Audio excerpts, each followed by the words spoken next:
Well, I fear death. I mean, I've got a young family. I want to be around for my kids, for my wife. A father of 2 boys is in search of the perfect match for his bone marrow. Good evening, everybody. Doug Stoutenborough lost his wife, Lynne, to brain cancer. Now he's fighting his own cancer. Yeah, it's a type of a blood cancer called myloid leukemia. And this story is very personal for us here at Local 12. Doug used to work in our sports department, which is where he met his first wife, Lynne. Of course, Rob and I know Doug, and we knew Lynne very well. So did Local 12's Deb Dixon, and she shows us what Doug needs now to stay alive.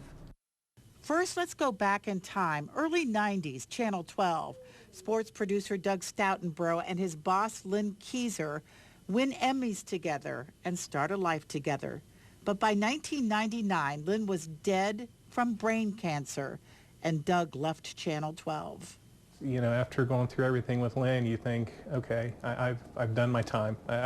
Cancer, my life will be free of cancer because I've paid my due, but it doesn't work out that way.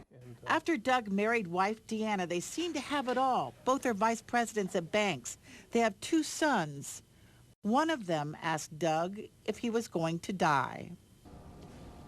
So you say no. You say that I've got good doctors, I've got good people around me.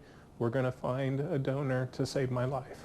A bone marrow donor, that's what it's going to take. There was a bone marrow drive in Germantown last weekend where Doug went to school. There is one in Cincinnati this weekend. Registering as a bone marrow donor is simple. Fill out a form and swab the inside of a cheek. So far, there is no match to Doug in the national registry. Internationally, there are near matches. Sometimes we just pray to get through the day. And other times we are praying for a miracle. Doug helped a neighbor find a miracle, organizing a bone marrow drive for him for a transplant after he was diagnosed with blood cancer. His match came from Germany. Thank you very much. You're looking good.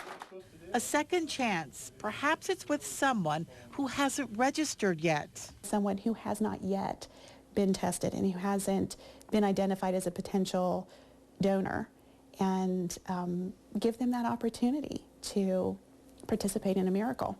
There's that 1 or 2 individuals out there somewhere, so why not find them at the drive this weekend here in Cincinnati? Doug says people who register this weekend might not save his life, but could save someone else's. Deborah Dixon, Local 12 News. And the bone marrow donation screening for Doug is this Sunday. It's from 10 till 3 at the Mount Carmel Christian Church in Batavia. Or you can go to local12.com for information on how you can register to be a donor, even if you can't make it to the event. Just click on the news section and look for the Get It links. And of course, we here at Local 12 will continue to pray for Doug and Deanna and hope for that miracle, for sure.